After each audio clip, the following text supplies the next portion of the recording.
Just off the beautiful beaches here in St. Petersburg, Russia is the second semifinal event of the Sailing Champions League en route to the finals in St. Moritz, Switzerland later this year. Hi, I'm Tucker Thompson along with Toby Shadowvault, and this is day number 3 of the Sailing Champions League in St. Petersburg. There are 24 teams from 12 nations, all of them looking for the top 16 spots to move on into the finals. And Toby, you've been a competitor in the Sailing Champions League, now joining us here in the commentary. In its 5th year, it's fair to say that the Sailing Champions League is a big success worldwide. Tell us about the concept and what we can expect. Well, it's closely related to the national leagues, and it has in common that we sail on supplied boats.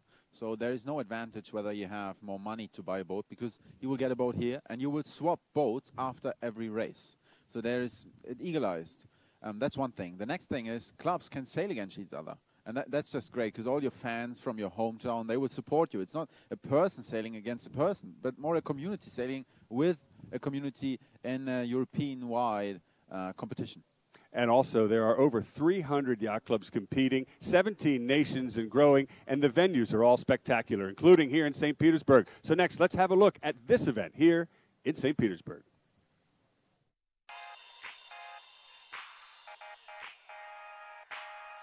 Welcome to Semi-Final 2 of the Sailing Champions League 2018 in Russia's most beautiful city, St. Petersburg.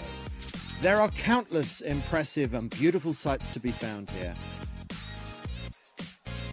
And perhaps the most impressive of all is the mighty Neva River, the spectacular setting for this weekend's semi-final. Over 4 days of racing, top teams from 12 nations will bring competitive action to the river when they fight to qualify for the big final in St. Moritz at the end of August. And that, of course, is what all the teams are focused on. Only 16 will move on from this event, and 14 have already qualified earlier this year at the first semi-final event that took place in Porto Cervo, Italy. Here's a look.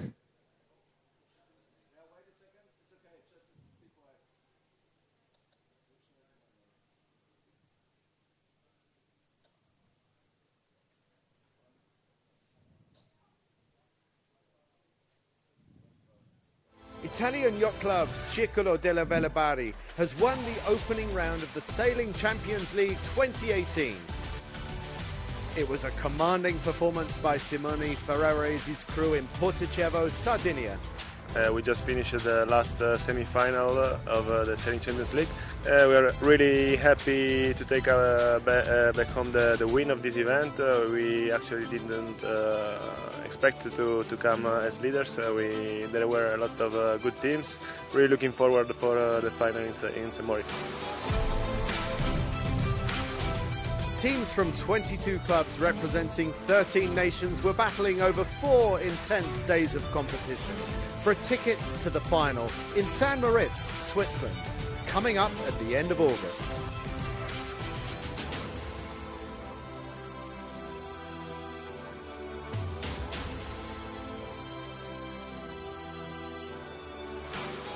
The next opportunity to qualify for St. Moritz comes in early August, with the second semi-final due to take place in St. Petersburg, Russia. For now, though, it's time for the sailors to let their hair down and relax after 4 thrilling, intense days of competition in Porto Cervo.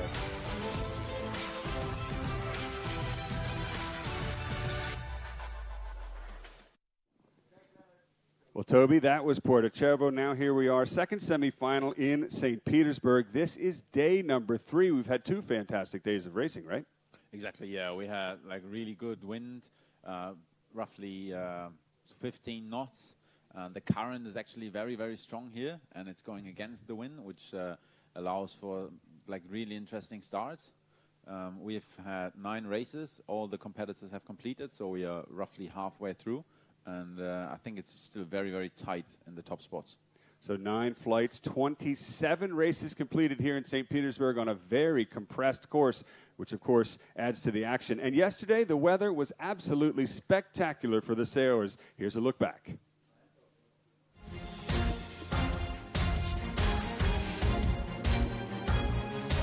On day 2 in St. Petersburg, we got straight into the action on the water, when we followed the leading team from day 1, Deutsche Touring Yacht Club from Germany.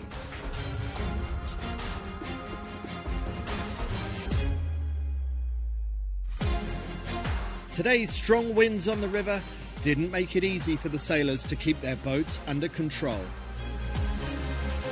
Yeah, I mean, we are the best sailers here in Europe, so we should be able to sail a boat really, really well. But of course, the wind is really shifty and really gusty, so it's really hard to keep the boats always up to maximum speed. Sailing like that, I'll step into the boat in the finals in St. Moritz, so fingers crossed they do. There you go. Well, they're doing very well so far. Another German team, as you know, Deutsche Touring Yacht Club up in first place right now, just 2 points ahead of your team. Two German teams leading overall. And I just heard the race committee signals. We are less than 3 minutes to go for the start of the third race in this 10th flight here in St. Petersburg. Day number 3, and there are live pictures out on the Neva River with the Hermitage in the background. Yesterday it was sunny. There were hundreds of people on the beach. Today the rain has come down, but it's cleared. Still cloudy and lighter breeze, Toby. Very shifty out there on this race course. Yes, exactly. I think on the left-hand side, further away from the shore, you'll normally see a little bit more wind, but also more current. So on the upwind, that might be good to go left, and it was in the last 2 races which we saw. And then a downwind, you will go very close to the land. Now you can see here the boat's approaching from very far behind because the current is pushing, and I think there is a likelihood, probability that somebody will be over the line. Yeah, definitely down there at the left end, the pin end of the line. 5 seconds to go, possibly a bit of a delay on the graphic there. Here we go. So 2-1, that was correct. So we had boats over early, Toby. Yeah, that's right. And that was also Deutsche Touring Yacht Club to my mind. They were over, they have to come back, and that will be really difficult with the current pushing against them, but they don't seem to bear away. There they are. And were they the only one? Will we see other boats go back as well? Only 8 of them going upwind, 7 still going, as you saw there. Deutsche Touring Yacht Club from Germany heading back. Beautiful start there for the Russian team. Weather end. I've been watching these races the past 2 days, Toby, and it seems to me that particularly with this wind direction, the boat that starts on the signal boat end to the right of the fleet has a little bit of an advantage. Yeah, I totally agree with you. I think once you get closer to the land, the wind tends to be more from the right in the gusts, and that favors it. And you might think that there is less current on the right, but it's actually a very sharp edge where there is current and where there is no current. So if you go to the right but tack early enough, you can see it on the water, then you'll be fine. That's Lord of the Sail Asia out in first place, Sergei Muskegon. And he tacks at the exclusion zone to come back and protect the rest of the fleet. Everybody else is on the right-hand side below him. And there's a look at the advantage. But he's actually riding a lefty back across. The rest of the fleet now sailing down pressure in a bit of a header, but exclusion zone keeps the fleet going back into the middle. Very compressed course, right? Yeah, exactly. Very compressed course, and that gives you a big advantage once you have a good start. Then you have a commanding position now. Sailing here 2 years ago, then they were sailing as well, very, very well here on the Neva, and after that start, they have a very strong position. So again, the right working for the lead boats. There's the top mark, top right-hand corner of your screen, just near the bridge. And I believe this is a 4-lap, right? Yeah, 4 legs, yeah. up, down, finish, start and finish, downwind. So we're on boat for lefty working for the majority of the fleet. Remember that one boat that was still over early. They're still trying to get back into the top pack. This is where it gets crowded. What do you think we'll see at the top mark? There's a gate, an offset, and then with this current, will we see a lot of teams jibing immediately? Yes, exactly. I also saw some teams packing the spinnaker on the other side, so with an immediate jibe. With these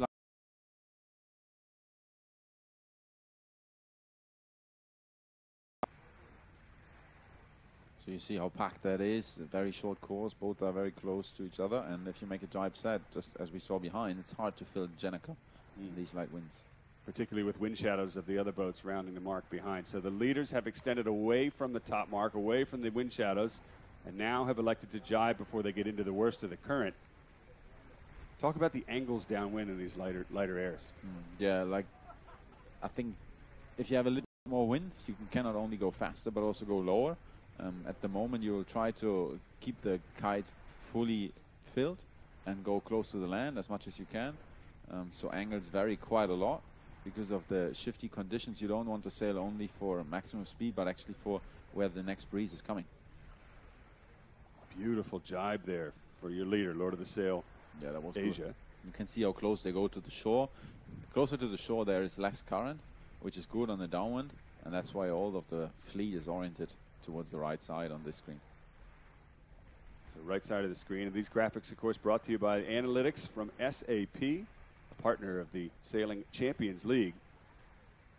I would expect that maybe a lot of the sail will drive back pretty soon. They don't want to go into the lead, pumping the boat very well. Beautiful technique. You were telling me that these J70s are perfect for this type of racing. What's good about them? What's the advantage of the J70? I think even in very light winds, the boat is accelerating, so you can sail races in 3, maybe even 2 knots of wind, which is nice. Second thing is, the boat is pretty light, so with a crew of 4, you can really roll it and sail it quite physically, which makes it like, it nearly feels like a dinghy. And exactly that's so cool about it. You don't want to sail that boat alone or with 2 people, but with 4, it's just great. And it's an easy boat to pick up. Some of these teams might not have sailed J70s, but you can jump in one of these boats and get up to speed relatively quickly. Yeah, exactly. I mean, in this SCL Champions League, the rig settings, they are the same on every boat, and you're not allowed to move the standing rigging, only like your ropes, and the layout is fairly simple. Therefore, everybody can sort of sail it, which is great. Have a look at the second place team. Making a charge for the lead there, Asgard Strand Zielforgetting. That's Norway. And they have gone inshore. The leader's gone well offshore for Leyline at the bottom mark. Possible small loss there, but either way, their lead is so big, they look pretty comfortable. And just look at the battle behind them for 3rd through 7th place. Yeah. Here's the rounding of the leading boat, the Russians. Lord of the Sail Asia, beautiful rounding. And now going upwind, and they are far ahead. You will see all the other boats. They will be congested inside the gate.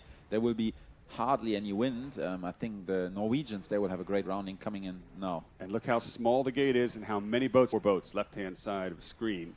There's second place, Norway, number 8. Have a comfortable position here on starboard tack, going back to the left-hand side. I would believe they would tack soon and then control the fleet. But further back, you see that's such an interesting situation. I mean, from the rules perspective, if you go to the exclusion zone, you have to tack, and you have a right to tack. But once you have tacked, you have to, you know, that's really tight. I like what number 1, the Dutch team, did. They used starboard tack advantage to send those 2 teams to the upper left corner of the screen, fighting with each other. As they extend away, they got 1 boat on their hip that they'll have to keep an eye on when they set up to tack. Meanwhile, 1st and 2nd are untouched, particularly out in the lead. The Russian team, Lord of the Sail Asia, Sergei Muskegon. Quite far ahead, and they have now a lead of 25 seconds, which is a lot, and their current boat speed is above 6 knots. No other team is sailing above 6 knots. Such a big advantage to be ahead and in clear air. Boats favoring the upper left as they get to the top of the course, as you mentioned. There's a lefty up there, just below the bridge. Very congested here in the Neva River. All the commercial traffic is offshore, and that's why we have these boundaries to keep this fleet racing inshore. An advantage for us watching, and of course an advantage for all the spectators. This gray area on the right side of the screen, that's the beach just off the Peter and Paul Fortress where we're located. Yesterday there must have been 500 people down here. Yeah, exactly. I think what you saw there, also interesting, is the Deutsche Touring Yacht Club was the leader before this race. And they had a premature start, had to go back, were last and 8th. And they're climbing back through the fleet, now currently in 4th. So you can't pick up, even though the course is very narrow. That might be vital points fighting for. Absolutely. Now you can see a fleet a little bit more spread out. Your leader heading downwind. This is the final run to the finish. Norway in 2nd, just rounding. In number 8. And who's number 6? Looks like they have pulled up into 3rd place. Yeah, that's Deutsche Touring Yacht Club. They had a great beat, taking the shifts up of the middle to the left. But I think they are behind still. Boat number 1. Deutsche Touring Yacht Club was in the lead overall going into this race. They've dropped back to 2nd. Norway and Denmark. So, Toby, could we see Germany potentially the first country to win the Sailing Champions League twice? Maybe, but it's very. Yacht Club started in 2007. They've attracted many top-level events to the Neva River here in St. Petersburg. And now with 5 teams competing in this regatta, Russia finished second in the Sailing Champions League overall in the finals last year. They've got their sights set on a win, and 5 different teams giving us just on the bottom of the screen where we're located. And another beautiful jibe, big roll, and the flatten. Was a bit more roll, yeah, it's quite some time, but Janika's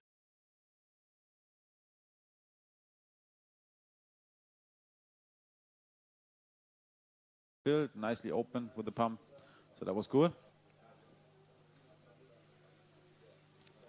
And there you see it. But it's a close fight for second. The Norwegians, they are really under pressure from the Germans. They are coming in fast from behind. Remember, they had a primitive start, were in last place, and now very close, only 5 meters separating them. And Norwegians are pushing the Germans out. There will be the jibe from the Germans pretty soon. I guess they will go behind the stern of the Norwegians, and we will see what happens there. This is the leaders, very close to the finish. So the leaders, Lord of the Sail Asia, untouched. You don't want to let go of their lead. Will be on equal points now. Everybody heading across the finish line now. There's your top 3. Teams will then rotate. There's another 8 teams, another 8 yacht clubs ready to get out on the water. Flight 11 will begin. Actually, they are already on the water. They are on the boats, rather. Yeah, they are on the boats. So this is like the race committee. You have to really organize a very fluent crew exchange. Otherwise, it would take too long. So there we are. All 8 boats have finished this race.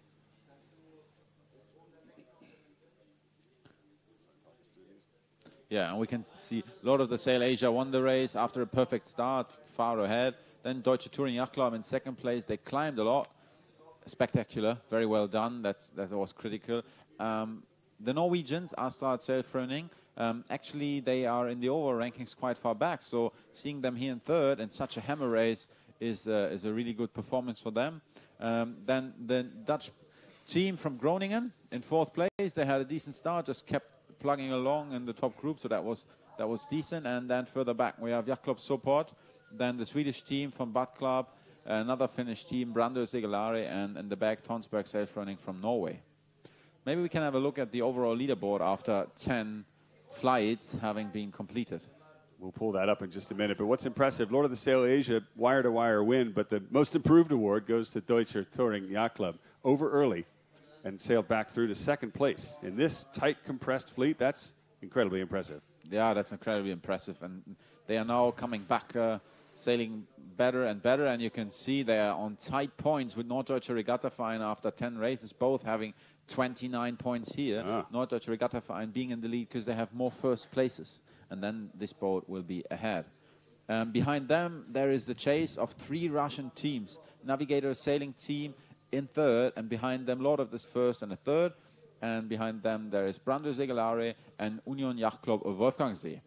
Union Yacht Club Wolfgangsee had started with a first place, and they haven't won a race since. Here's page 2.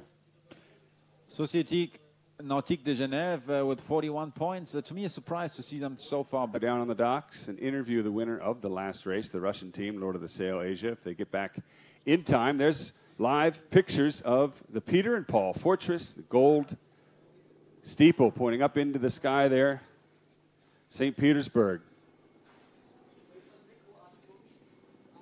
Unofficial sailing capital of Russia, host to many top-level regattas, now host again to the Sailing Champions League, and 5 Russian teams here represented, one of them having just won on the current and the wind conditions. All of it being tracked live here in St. Petersburg. Visit SAP Sailing online. If you have any questions on Facebook, let us know. Once again, I'm Tucker Thompson, Toby Shadowalt, and we are live here, day number 3. Sailing Champ. Okay, but first, Sergey, with Lord of the Sail, they just won the last race with an impressive start. How was your last race?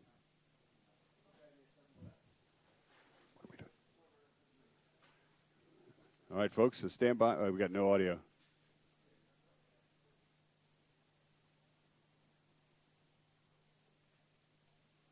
Hello. No, it's fine, but away and back and forth. I have to follow you all the time because otherwise the sound is. You can also take it in your hand if you want. It's maybe easier. Good start. What did you think? What was your goal at the start?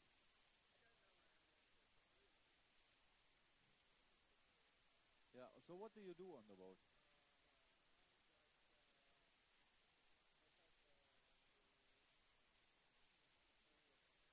Flat? Yeah, nice. In? Ah, okay, good.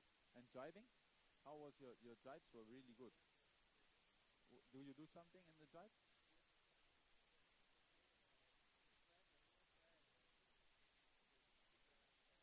Okay. What to do? That was really good. I saw your drives. They were consistently very well.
Of the last race that we just covered, it's Sergei Musikin from Lord of the Inside that was really good, but also I think